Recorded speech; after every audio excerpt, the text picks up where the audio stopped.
Muito bem, retornando aqui, como disse no final do vídeo anterior, primeira parte, nós estamos falando sobre grupos políticos religiosos da época de Jesus.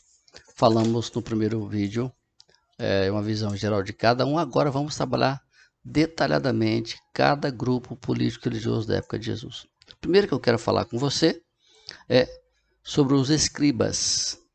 Os escribas eram também chamados de doutores da lei. Por serem conhecedores profundos das Escrituras, eles monopolizaram a interpretação das Escrituras e se tornaram como que guias espirituais do povo, ditando inclusive as regras para a direção do culto.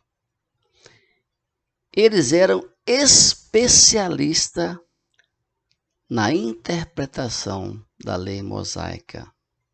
O conjunto de mandamentos que Deus deu a Moisés, registrado no livro de Êxodo. A lei mosaica é isso. Levítico e Deuteronômio. Por isso mesmo, em algumas passagens do Evangelho, como os Lucas 7,30, os escribas também são chamados de doutores da lei. Cabia ainda aos escribas copiar os rolos contendo os textos da Bíblia hebraica, a Torá, o Antigo Testamento, já que naquela época, é lógico, não havia copiadora, não havia impressora, não havia muito menos a imprensa. Só bem mais tarde, na Idade Média, que Gutenberg, que criou a imprensa, e o primeiro livro publicado foi a Bíblia, ok? Bom, o grupo de escribas com essa função surgiu no tempo, do exílio de Israel na Babilônia, no século 6 a.C. Antes dos escribas assumirem esse papel, as tarefas que os escribas faziam, cabia aos sacerdotes. Mas durante o exílio, como os sacerdotes se perderam, entrou em declínio, os sacerdotes caíram no vazio, em pecado, porque era muito precioso, era muito importante que essas pessoas soubessem, tivessem vida para ensinar, para interpretar as Escrituras, interpretar os mandamentos, bem como fazer as cópias das Escrituras. Aí então surgiram os escribas. Até então era papel dos sacerdotes. Quando parte do povo de Israel retornou à Palestina, conforme relatado no livro de Esdras e Neemias, os escribas já estavam em evidência. Tanto assim que Esdras, um dos líderes do movimento de retorno, era escriba. O livro de Esdras na Bíblia, Esdras eram escribas. E você vê esse relato em Esdras 7:6, Esdras 11 e 21, certo? No livro de Neemias, você vai encontrar o relato de Neemias 8, 1-8. Esdras aparece ensinando a lei para o povo de Israel. Esdras e Neemias saíram da Babilônia, com autorização do rei, foi até Jerusalém para reconstruir os muros e reconstruir o templo. Nesse período, então, Neemias aparece no meio da praça, frente ao templo, ensinando as escrituras, a lei, o Pentateuco.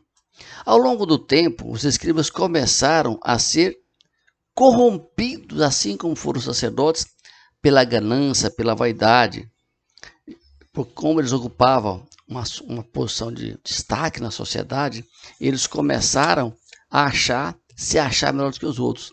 Com o tempo, os escribas passaram a dar mais importância às suas interpretações do que até mesmo os mandamentos de Deus.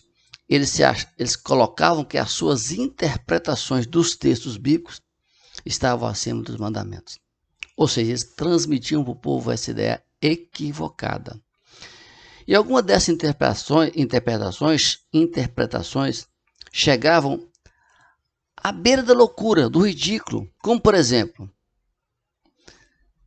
em relação ao sábado, eles proibiram, eles interpretaram que até pentear os cabelos e curar doentes ou tratar de doente estava errado, era pecado.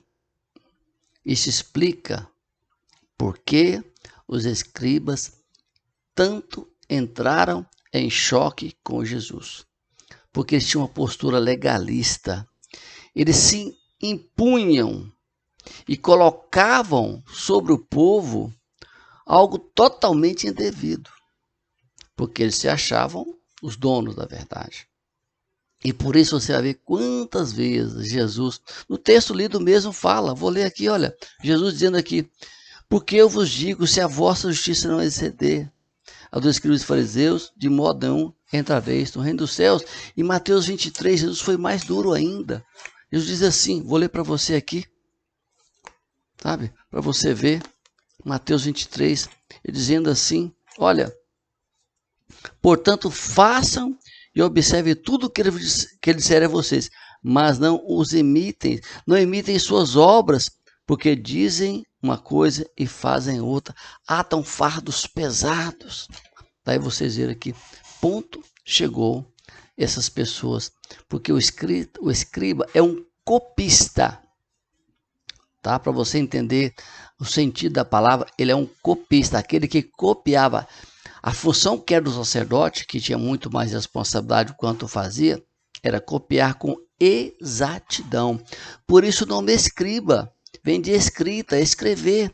Então ele tinha que ser copiado exatamente como se encontrava nos rolos.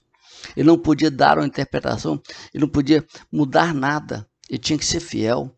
E por isso ele se tornou uma pessoa importante. De tanto eles copiarem, eles se tornando doutores da interpretação. Tá certo? Ok. Segundo grupo que eu quero tratar nesta oportunidade, os fariseus. Porque esses são os grupos que mais apareceram juntos. Tá? Então vamos lá. Os fariseus. Os fariseus eram integrantes de outro grupo. Eram aliados à elite sacerdotal e aos grandes proprietários de terra. Com isso, eles não se misturavam com as pessoas pobres, com o povo simples. O fariseu não se misturava e não se mistura. Eu acho que esse é um tipo de pessoa que você vê com muita frequência na igreja, não é? Pessoas que infelizmente se acham pela sua condição financeira melhor e superior aos outros, não dão conversa para pobre. É por isso que tem um dito que fala que rico não gosta de pobre. Não gosta mesmo, tá? O único rico que amou os pobres foi Jesus. E Jesus não tinha onde reclinar a cabeça, não é? Mas Jesus é o Rei dos Reis, o Senhor dos Senhores, o dono de todo o universo. Bom, ok? Os fariseus eram cumpridores da lei e criadores de tradições. Os fariseus se tornaram os principais intérpretes da lei. Os escribas e fariseus eram simpatizantes entre si, ao ponto de muitos escribas serem também fariseus. Eram um grupo, os fariseus eram um grupo bem maior do que os escribas. Era o maior grupo religioso, político-religioso da época de Jesus.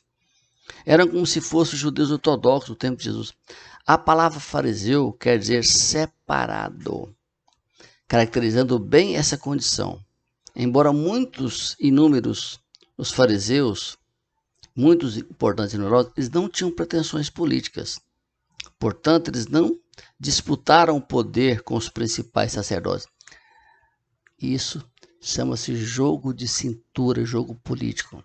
Eles sabiam a posição que os sacerdotes estavam, o que eles significavam para o povo, então, em vez de criar problemas, eles se aproximaram, né? Então, fizeram aquele jogo de politicagem de boa vizinhança. Então, eles eram grupos que estavam em sintonia com os sacerdotes, ok? Os fariseus, olha só que interessante, eles acreditavam na imortalidade da alma, na ressurreição do corpo, em anjos, em demônios, em todos os demais aspectos do mundo espiritual. E assim, esse era o ponto em que os fariseus se aproximavam da doutrina de Jesus, porque Jesus falou sobre isso. Mas havia uma posição que os colocava ficavam em posição totalmente antagônica com Jesus. Ocorre que os fariseus, como seguidores estritos da lei mosaica, se consideravam melhor de todos os judeus. Eles, na concepção deles, eles eram a elite da elite. Os principais seguidores da lei, os principais intérpretes. Então, eles olhavam com desprezo para os outros, para algumas pessoas, para os publicanos em especial, porque consideravam impuro, o samaritano não tinha nem conversa. Você vê esse relato desse desprezo em Lucas 18, 9 a 14. Essa arrogância, bem como a sua preocupação excessiva com a aparência, os levou à hipocrisia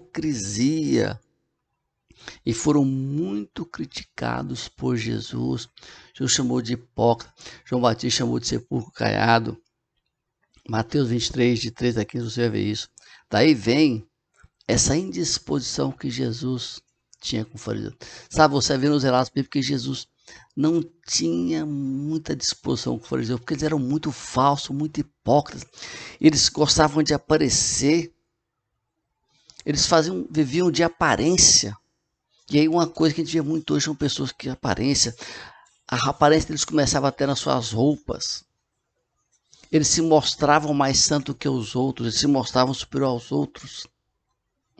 Se tem uma coisa que escriba e fariseu tinha junto muito parecido, alma gêmea, era exatamente arrogância, legalismo e hipocrisia.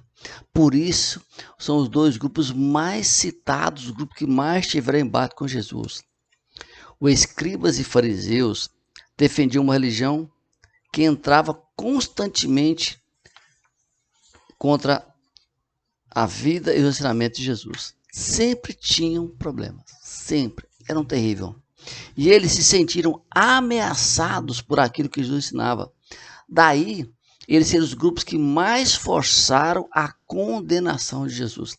Os dois grupos que mais investiram naquela condenação falsa de Jesus, aquela injustiça cometida, porque eles não suportavam a verdade que Jesus trazia.